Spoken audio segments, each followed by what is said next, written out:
Hey, I'm Pau, and in this video, I'm bringing you a really interesting story. A case that, in 2017, the prosecutor handling it said this: one of the most calculating and strange cases I've seen in my more than 20 years of work. It's a shocking, mysterious story with an unexpected twist, worthy of a horror movie. So I hope you enjoy it.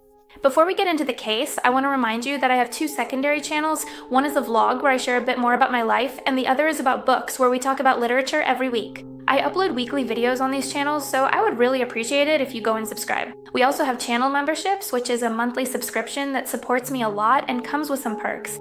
For example, I've brought back the Zoom meetings, so if you want to have a video call with me, you should join. And now, let's get started with the case. Cari Farver was a single mother. She was 37 years old and lived in Macedonia, Iowa, with her 14-year-old teenage son. Cari was a really friendly, intelligent person who was close to her family. She seemed to have a perfectly normal life, despite having had some problems while she was growing up. In her 20s, she was diagnosed with bipolar disorder.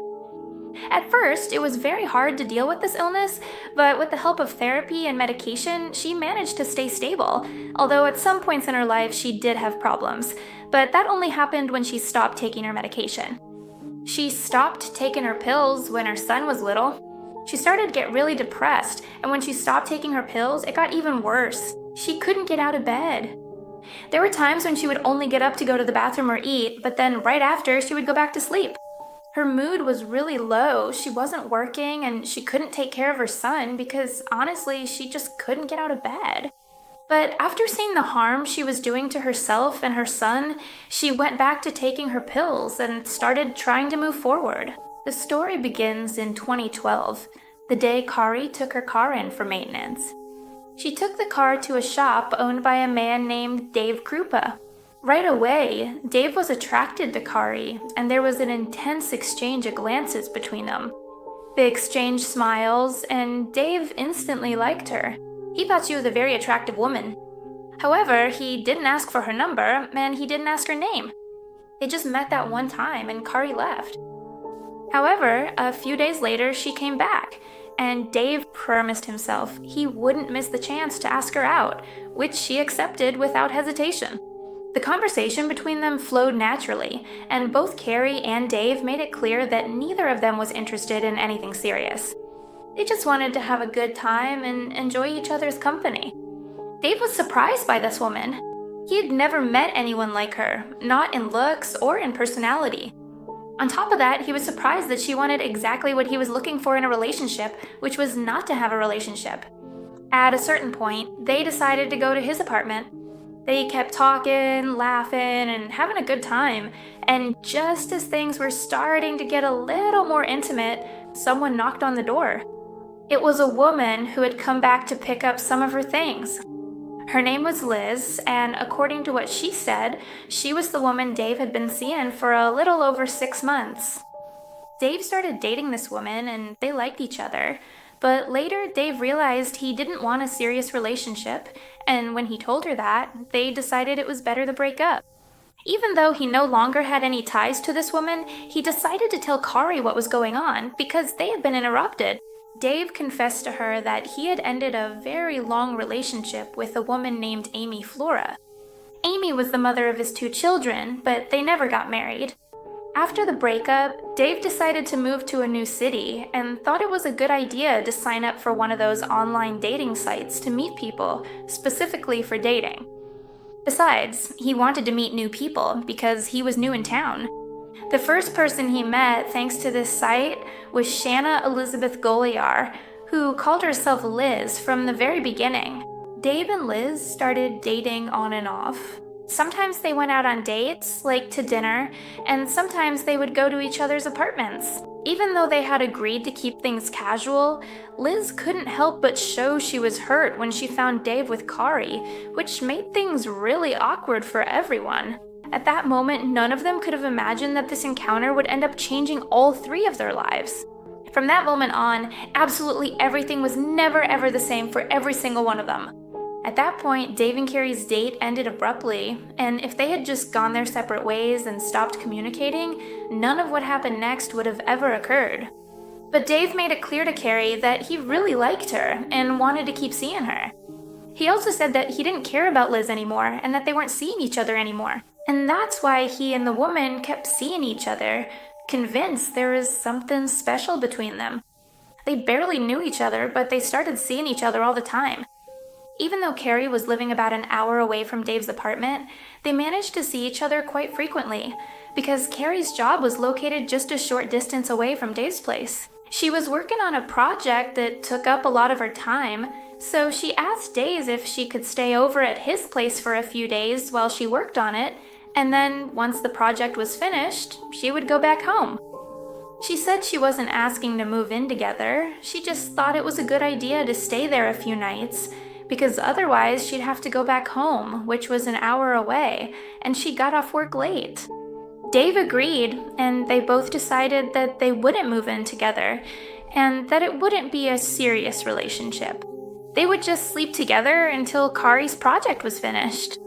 On November 13th, 2012, when they had only been dating for 2 weeks, Dave received a text message from Cari saying she was ready to take the next step and move in together. Dave thought about it for a while. He didn't have any doubts about what his answer should be. He was just thinking about how to tell her without hurting her feelings. He practiced what he was going to say a couple of times until he finally decided that the best thing was to be honest and tell her that he didn't think it was a good idea to move in together because they barely knew each other and it seemed way too soon. Besides, they had talked about it several times and both had agreed that they wouldn't move in together and that their relationship was pretty casual. So this message really surprised Dave. He figured Cari would understand, that maybe she had said it impulsively, but that after thinking it over, she would agree with him. However, the response he got from her wasn't very friendly. In fact, it was pretty irrational and aggressive. In a spiteful way, Cari wrote him this: "Fine, I hate you. I'm seeing someone else. I don't want to see you anymore. Leave." Dave felt a little alarmed by this message. This wasn't the kind of thing Cari usually said, nor was it her way of expressing herself. He decided to give her some space and felt a little bad for her, imagining she must be really upset, but he had no idea that a nightmare was about to begin for him. After that message to Dave, other messages were sent from Cari's phone. One was to her bosses, announcing that she was quitting her job. The other was to her mother, saying that she had to urgently move to Kansas for a new job and that she wouldn't be answering phone calls.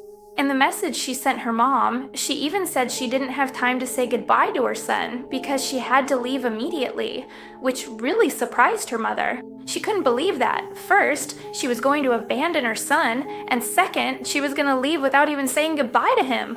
Other messages were sent to friends. The content was similar. She said goodbye until further notice. Many of Cari's acquaintances started to worry, remembering some episodes the woman had suffered in her 20s, episodes of depression and bipolar disorder. They wondered if maybe she was going through a similar situation and had stopped taking her medication. They tried to get in touch with her, but it was in vain because she didn't answer a single call. Although Cari, in theory, kept writing to them, and the messages started to become darker and darker. Most of the messages Dave kept receiving were threats, messages in which Cari insulted him and also said things that could probably happen to him, like threats. Dave tried more than once to call Cari's number, but she wouldn't answer, and if she did, she wouldn't speak. He wanted answers. He asked her to meet up so they could talk and clear up the whole situation, but she always refused. He asked her to please stop harassing him and told her that if she didn't, he would have to go to the police. Liz got in touch with Dave and told him that she was also receiving some threatening and insulting messages. But not only that, she was also hearing some strange noises around her house and even inside her house at night. And when she woke up, she discovered that someone had spray painted a message on the wall of her garage. It was an insult that linked her to Dave. Liz knew that graffiti had definitely been written by someone who was jealous of her relationship with Dave. To her, it was clear that this person was none other than Cari, who had lost control. Dave wasn't sure whether to believe what Liz was saying, but soon he would experience firsthand just how sinister things were getting. The last straw was an occasion when Dave was alone in his apartment. He was in his living room watching TV, trying to relax with a drink, when suddenly the sound of his cell phone distracted him. He had received a terrifying message. "I see you. You're sitting in your chair with your feet up, wearing a blue shirt." I think getting one of those messages would be the worst thing that could happen to you, because you know someone is watching you, but there's nothing you can do. I can't even imagine the fear he must have felt, being in what should be a safe place in your apartment, watching TV, and suddenly getting a message like that. Dave's heart started pounding, and he knew things were getting way out of hand. The fear these messages caused made Dave and Liz spend more time together, trying to figure out what steps they should take in such an unusual situation. Sometimes they would be spending an evening together, and both of them would get threats and insults at the same time. Things just kept getting creepier. And in 2013, Dave was paralyzed when he saw Cari's car in his parking lot. I want to make it clear that no one had seen this car since she disappeared. Was the car there just by coincidence? Was Cari following him? Hadn't she moved far away? Dave was tired of being harassed by Cari, so this time he didn't hesitate to contact the police. He took a photo of Cari's car and sent it to the officers. By that time, the police had already received some reports from Cari's family. Her family was very worried and knew that Cari was in danger, so they decided to file a missing person report. Cari's family received messages from her where she assured them that she was fine and that she just wanted to get away from her family and never see them again. This really scared her family. It was unusual behavior for Cari, not to mention that her son had just had his birthday and she didn't bother to contact him, so they had no doubt that something deeper was going on. When Cari's father died, she only sent a message apologizing for not attending the funeral. The authorities kept repeating that the woman was an adult and it was clear she had left of her own free will, so there was nothing they could do about it. But Cari's family was very worried about her. Just a few hours after the police received Dave's photo, they started investigating because they knew something was going on, so they got a warrant to search the car. They only found one fingerprint, a fingerprint that didn't match Cari or anyone in the FBI database. The police got in touch with Liz, since she was also being harassed. While they were questioning her, she started to have a nervous breakdown, and with tears in her eyes, said that she was the one suffering the most. The messages sent to Liz were particularly explicit. Liz said she felt watched and unsafe. Dave received a photo of a woman tied up in the trunk of a car. Liz was convinced that this was an indirect message aimed at her.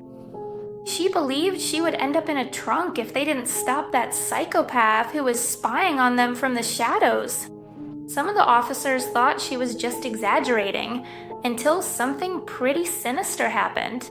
In August 2013, Liz's house burned down and her pets, which included 2 dogs, a cat, and a snake, died in the fire. Fortunately, neither Liz nor her children were at home when it happened. Liz was convinced that it hadn't been an accidental fire. The police started the investigation, questioned everyone involved, tried to follow some leads, but they couldn't solve the case. Dave kept receiving thousands and thousands of messages, so he decided to change his number. And Cari's family kept suggesting that something bad had happened to her. Cari's family kept insisting to the police that they look for her and that something bad was going on. They also told them that it was impossible for her to be sending all those messages because, according to the police investigation, it would have taken her hours and hours every day to send that many messages.